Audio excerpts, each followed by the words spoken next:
नमस्कार, स्वागत है आपका कमोडिटी फटाफट में। अगर आपके पास भी कोई सवाल हो तो आप हमें भेज सकते हैं। नंबर है 9136934065। इस नंबर पे अपना नाम, अपने शहर का नाम और कमोडिटी से जुड़े सवाल भेजें। चलिए शुरुआत कर लेते हैं शो की और सबसे पहले बात करते हैं गोल्ड की। आज आधे % की गिरावट दिख रही है। 96,500 रुपए के आसपास MCX पर अब सोना आ चुका है। केरिया जी, गोल्ड पर अब व्यू आपका क्या बन रहा है? क्या गोल्ड यहां से और चलेगा या गिरावट दिखेगी? क्या कहेंगे आप? नमस्कार शुभ जी। नमस्कार सर। देखिए, आज अगर हम मॉर्निंग से ही देखें या इनफैक्ट कल के सेशन की बात करें तो 97,000 के इर्द-गिर्द सोना ट्रेड करता हुआ दिखाई दे रहा था और ऐसा लग रहा था कुछ बड़े इवेंट्स हो सकते हैं क्योंकि इंडो पाक भी था, फेड भी था, यूएस चाइना की बैठक शनिवार को है, यूएस ईरान की बैठक संडे को है, तो काफी एक्शन पैक अगले 4 दिन था।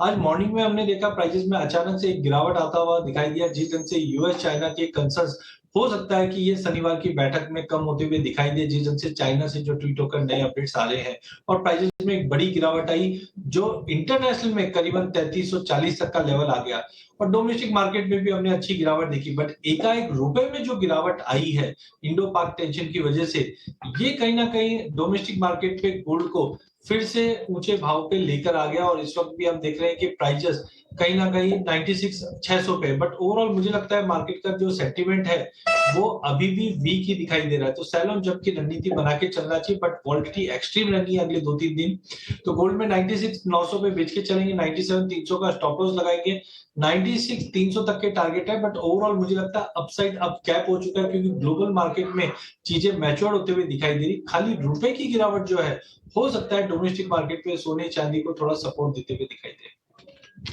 चलिए कुछ दर्शकों के सवाल भी ले लेते हैं। यहाँ पे आपको लग रहा है कि गोल्ड में थोड़ी गिरावट दिखेगी, 96,300 तक के लिए आप टारगेट दे रहे हैं। पहले दर्शक है जिन्होंने सवाल भेजा है, उनका नाम है अभी जैन। चांदी को लेकर क्या स्ट्रैटेजी बनानी चाहिए? केरिया जी, चांदी में क्या करना चाहिए इनको? देखिए विष्णु, मुझे लगता है कि पहला चीज एक्सट्रीम वॉलिटिलिटी जोन में है हम लोग, 2-2 हजार रुपए की तेजी बंदी आ रही है, तो अनलेस अनटिल कुछ बहुत ही ज्यादा ट्रेड नहीं है तो बेटर है अवॉइड करो, बिकॉज आने वाले 2-3 सेशन हम देखेंगे एक्सट्रीम वॉलिटिलिटी के साथ ही मार्केट ट्रेड करेगा। एज ऑफ नाउ मुझे लगता है कि रेशियो जो ऊपर की तरफ जा रहा है ये दर्शाता है कि सोने के मुकाबले चांदी थोड़ी सी वीकनेस ही दिखा रही है। वॉलिटिलिटी एक्सट्रीम है बट फिर भी मुझे लगता है 96,200 पे अगर सेलिंग अपॉर्चुनिटी बनती है तो जुलाई वाले को बेचिए, 97,000 का स्टॉप लॉस रखिए। वॉलेटिलिटी है बट 94,800 तक के लेवल देखने मिल जाएंगे और जब भी ऐसी वॉलिटिलिटी होती है तो आप ऑप्शन के जरिए एंटर कीजिए, वो ज्यादा सेफ है, सिक्योर्ड है। तो 96,000 का पुट लीजिए 3,000 पे, 2600 का स्टॉप लॉस लगाइए, 3,800 का टारगेट रहेगा।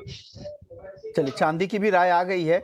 नूरुद्दीन है, सोने की चाल आगे कैसे रहने की उम्मीद है? सोने की चाल थोड़ा सा आगे लंबा बता दीजिए केरिया जी, किस तरह की चाल आगे रहेगी? आपने ट्रेड के हिसाब से तो बता दिया था, आगे के लिए बता दीजिए इनको। देखिए जैसे अपन ने दिवाली पे बात किया था, मेरा व्यू था कि फर्स्ट हाफ तेजी का, सेकंड हाफ करेक्शन का। तो अब तक हमने अप्रैल के अंदर ही सबसे अच्छी तेजी देखी है जहां पे 1 लाख के करीब हमने डोमेस्टिक मार्केट पे सोने को जाते हुए देखा, इंटरनेशनल में $3500 देखा।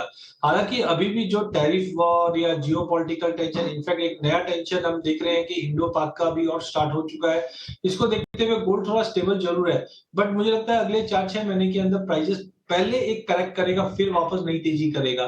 तो डॉलर टर्म्स में अगर बात करूं तो मुझे लगता है कि वॉलिटिलिटी बहुत एक्सट्रीम होने की वजह से नीचे में मुझे लगता है $2380-2400 तक का भी लेवल अगले साल भर का व्यू बता रहा हूं मैं, तो साल भर के अंदर नीचे में 2380 से 2400 तक का एक स्पाइक दे सकता है।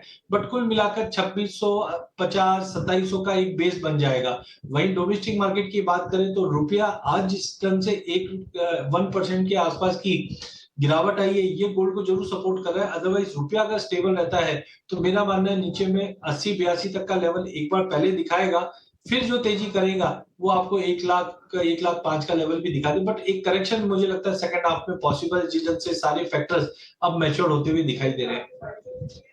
क्रिश हैं दिल्ली से, कॉपर में क्या करना चाहिए? रेगुलर कॉलर है क्या? केरिया जी बताइए, कॉपर में क्या करना चाहिए? आज मेटल्स में अच्छी खरीदारी दिख रही है, एल्युमिनियम तो काफी तेज है। कॉपर में भी बताइए और बाकी मेटल्स में भी बताइए, क्या कुछ अगर पसंद है आपको तो। देखिए as of now dollar index 100 के नीचे है और जब भी डॉलर इंडेक्स में दबाव रहता है तो हम बेस मेटल में रिकवरी देखते हैं। साथ में ऑप्टिमिज्म ये भी बना हुआ है यूएस चाइना की जो बैठक है शनिवार को स्विट्जरलैंड में, यहाँ से कुछ ना कुछ खराब होता हुआ तो नहीं दिखाई देगा क्योंकि जितना खराब होना था रिलेशन वो ऑलरेडी हो चुका है। तो यहाँ से अगर कोई भी ऑप्टिमिज्म आता है तो पूरे बेस मेटल को सपोर्ट मिलेगा। साथ में हमने देखा चाइना स्टिमुलस की घोषणा कर सकती है, ऑलरेडी रेट में एडजस्टमेंट कर चुका है। तो इसको देखते हुए मुझे लगता है कि कॉपर 845 846 का जोन अच्छा है लेने के लिए, 842 का स्टॉप लॉस लगी है, बट थोड़ा सा अपसाइड गैप रहेगा जो 842 से 852 का रेंज रहेगा। हालांकि बाकी कमोडिटीज में भी जंप आया है, बट मुझे लगता है अगले 48 घंटा थोड़ा वेट एंड वॉच रखिए, कोई ज्यादा एग्रेसिव बाइंग या सेलिंग मत कीजिए अनलेस अनटिल ये जो 3-4 इवेंट है इंडो पाक, यूएस चाइना, यूएस ईरान और रशिया यूक्रेन तो हमारे साथ पिछले 2-3 सालों से चल ही रहा है। तो ये हफ्ते के अंदर मुझे लगता है कुछ बड़े क्लैरिटी मिलेगी, उसके बाद बड़ी पोजीशन बनानी चाहिए। अगले दर्शक हमारे साथ रुपेश हैं। जीरे में क्या करना चाहिए? जीरे में गिरावट काफी आ गई है, हालांकि एक्सपोर्ट को लेकर चिंता होगी क्योंकि इस तरह के टेंस्ड माहौल में एक्सपोर्ट को लेकर चिंता बढ़ी जाती है। क्या करना चाहिए सर? गिर तो काफी गया है, मौका है क्या खरीदने का भी? देखिए जीरे में हमारे पास सप्लाई काफी अच्छी है। इस बार बीच में जो तेजी आई थी उसका मुख्य कारण था इस बार सोइंग डिले हुई थी जिसके चलते अराइवल्स भी डिले। लेकिन हमारी जो एक्सपोर्ट है चाइना है, मिडिल ईस्ट है, यूरोप है, यहाँ पे सबसे ज्यादा होता है। तो चाइना के साथ अभी जो कंसर्न बना हुआ है, टैरिफ में उलझा हुआ है, इसकी वजह से कोई मेजर बाइंग नहीं आ पा रही, एक बड़ा फॉल आया है। मिडिल ईस्ट के अंदर भी कंसर्न बढ़े हुए हैं, रुपए में अचानक से जो मजबूती लौटी है वो भी असर दे रहा है।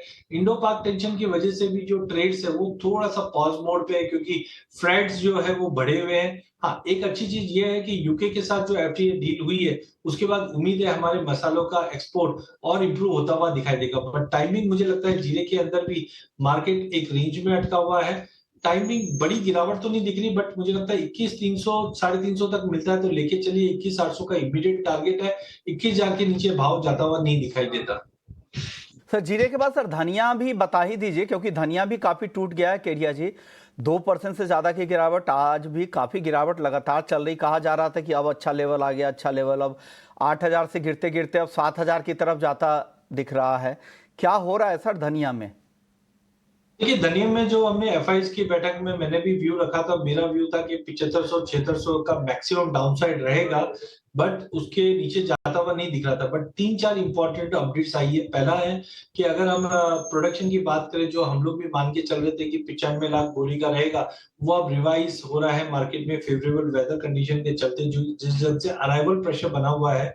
तो कहीं ना कहीं 1,10,00,000 बोरी के आसपास का प्रोडक्शन बताया जा रहा है। हालांकि पिछले साल का ही प्रोडक्शन लेवल है जिसकी वजह से ये दबाव दिखाई दे रहा है। सेकेंडली जो अभी मैं टेंशन की बात कर रहा हूँ उसकी वजह से फिजिकल मार्केट में कहीं ना कहीं कैश क्रंचर्स है और ट्रेड्स नहीं हो पा रहा है, इसका एक असर हम धनिये पे देख रहे हैं। टाइमिंग हो सकता है प्राइसेस 7,100 से लेकर 7,000 तक का एक स्पाइक दे दे नीचे की तरफ।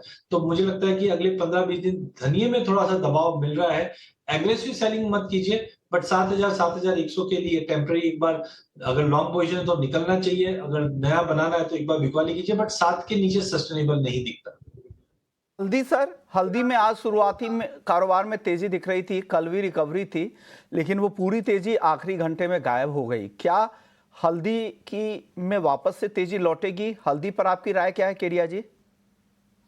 देखिए कोई भी कमोडिटी को देखने का फंडामेंटल तरीका होता है स्टॉक टू यूज रेशियो, और जब हम स्टॉक टू यूज रेशियो देखते हैं तो हल्दी के स्टॉक टू यूज रेशियो बहुत ही सीवियरली नेगेटिव में जाते हुए दिखाई दे रहे हैं। इस बार क्रॉप साइज अगर हम 75 लाख बोरी भी पकड़ के चलते हैं तो कहीं ना कहीं डोमेस्टिक कंजम्पशन को ही दे पाएगा, जबकि एक्सपोर्ट खाली होते हुए दिखाई देंगे। तो मुझे लगता है कि एज ऑफ नाउ प्राइसेस एक ब्रॉडर रेंज में रहेगा, जो नीचे में 13,000 13,200, ऊपर में 14,500 14,800 ये रेंज में रहेगा, क्योंकि अगले महीने हमें एक तो मानसून और एक सोइंग इसके क्लैरिटी आते हुए दिखाई देगी। तो टाइमिंग ज्यादा बड़ा फॉल बैक नहीं है, बट अगर 13,600 13,700 के करीब आए लेके चलिए। लिमिटेड अपसाइड रहेगी जो 14,200 तक का लेवल दिखा देगा। वॉलेटिलिटी की वजह से फिजिकल ट्रेड काफी इंपैक्ट हो रहे हैं, जिसकी वजह से वॉल्यूम्स काफी कम होते जा रहे हैं। चलिए, अगले दर्शक है हमारे साथ नवीन कोठारी हैं। अगले 1 महीने में सोने की चाल क्या रहेगी, ये समझ लेते। अनिंद बैनर्जी जी भी है हमारे साथ कोटक सिक्योरिटीज से। बैनर्जी सर, आप बताइए अगले 1 महीने में सोने की चाल आपको कैसी दिख रही है सर? नमस्कार विश्वमोहन जी। नमस्कार सर। देखिए, गोल्ड में एक्चुअली वॉलेटिलिटी अभी भी काफी हाई है, तो एक बार एक दो महीने का कंसोलिडेशन जरूरी है इसमें। तो मुझे लगता है एक महीने के लिए ये रेंज में रहेगा, करीब करीब आपका डाउन साइड में ये 94,500, 95,000, और अपसाइड में आपका अराउंड लेट्स से 98,000 के आसपास। तो बेटर होगा, कोई अपना पोजीशन को एक्यूमुलेट करना चाहता है तो every time it gets below 95,000 तो वहाँ पे खरीद सकते हैं, और हायर लेवल्स में अराउंड 98,000 या 97,500 के आसपास एग्जिट कर सकते हैं। So it is by on dips, but एक रेंज में रहेगा। दर्शक हैं विकास है गाजियाबाद से, चांदी में लंबी अवधि के लिए खरीदारी कर सकते हैं क्या? अनिंद बनर्जी जी, क्या चांदी लंबी अवधि के लिए अभी खरीदें या रुकें? देखिए, चांदी ये आपका गोल्ड के कंपैरिजन में थोड़ा सा अंडर परफॉर्म अभी भी करेगा। तो कंपेयर टू गोल्ड, चांदी अंडर परफॉर्मेंस के वजह से मैं गोल्ड को प्रेफर करूंगा। बट अगर किसी का हाई रिस्क एपेटाइट है तो चांदी में भी एक्यूमुलेशन किया जा सकता है। इसका रेंज बड़ा रहेगा, 93,000 ये नीचे में, और ऊपर अपसाइड में 99,000। तो बट वॉलेटिलिटी इसमें ज्यादा रहेगा, तो जिसका रिस्क एपेटाइट ज्यादा है तो वही यहाँ पे एक्यूमुलेट करके खेल सकते हैं। अदरवाइज जिनका रिस्क एपेटाइट लो है तो वो सिर्फ गोल्ड पे ही कॉन्सेंट्रेट कर सकते हैं। 3,000 से 99,000 का रेंज अभी दिख रहा है यहाँ पर चांदी को लेकर। पंकज अग्रवाल है, चांदी में 99,000 के भाव पे खरीदारी की है, अभी नुकसान हो रहा है, क्या करना चाहिए? अनिंद बनर्जी जी, 99,000 की खरीदारी है। देखिए, अभी प्राइसेस काफी नीचे हैं, तो शॉर्ट टर्म के हिसाब से मैं बोलूंगा 94,500 का एक स्टॉप लॉस वो मेंटेन कर सकते हैं, क्योंकि इसमें ऑप्शंस अगर वो सेल भी करते हैं इसको as a covered call convert करने में, तो ज्यादा प्रीमियम मिलेगा नहीं। तो बेटर होगा कि एक स्टॉप लॉस लगा ले 94,500 के आसपास, और फिर होल्ड करते हैं।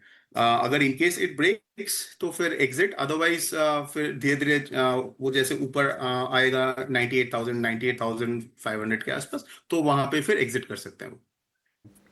सागर उपाध्याय हैं अगले दर्शक, क्या सोना 50,000 से 55,000 रुपए प्रति 10 ग्राम होगा क्या? केडिया जी, वो मॉर्निंग स्टार की उस रिपोर्ट के बाद इस तरह के सवाल काफी आते हैं, दर्शक पूछते हैं बार बार कि 50,000 से 55,000 भी सोना होगा क्या? आप इस पर क्या कहेंगे सर?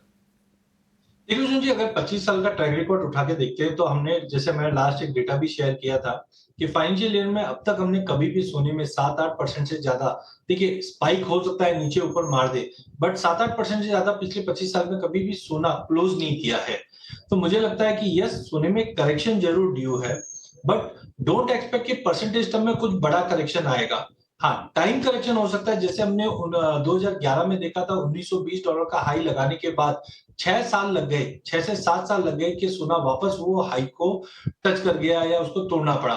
तो मुझे लगता है कि यस, मार्केट में जैसे पिछले एक साल में 40% का रिटर्न आने के बाद हाई पॉसिबल है, प्राइसेस में करेक्शन आएगा। जो मेरा मानना है कि 80-82 हजार तक का लेवल आ जाए, अगर रुपया 85 के इर्द गिर्द ही बना हुआ है। अगर रुपए में गिरावट आती तो हो सकता है उसका एक फर्क पड़ेगा, या मजबूती आती तो और फर्क पड़ेगा, बट डॉलर टर्म्स में जैसे मैंने अभी बताया भी है कि 2380 से $2400 का एक स्पाइक आना चाहिए, बट कुल मिलाकर $2680-2700 तक का एक वर्स्ट केस बेस बनता हुआ दिखाई दे रहा है।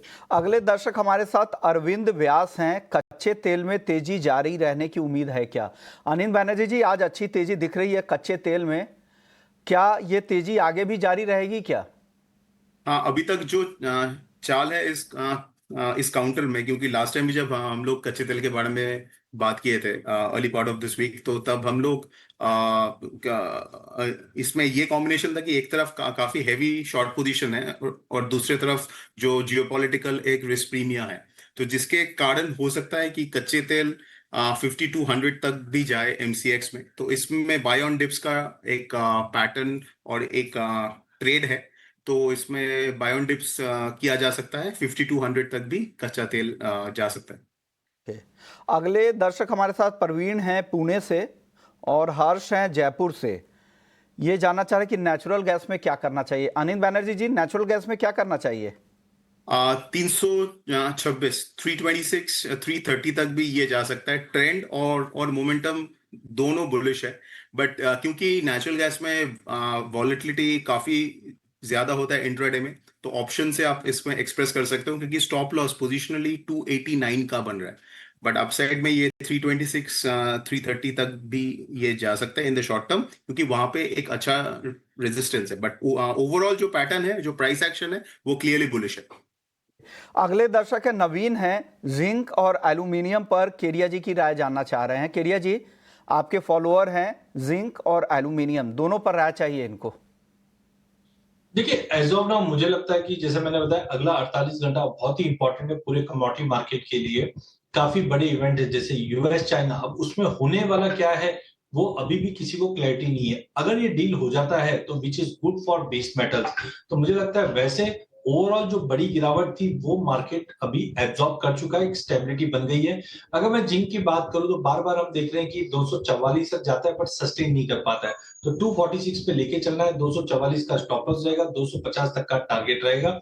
वही एल्यूमिनियम कल एक बार 230 के नीचे चले गया था, वो थोड़ा सा कंसर्निंग जरूर था, बट आज मार्केट वापस लौटता हुआ दिखाई दे रहा है। तो कुल मिला के ये रेंज में लेके चलिए, बट ऊपर थोड़ा थोड़ा कैप रहेगा, तो 233 के टारगेट के लिए लेके चलिए।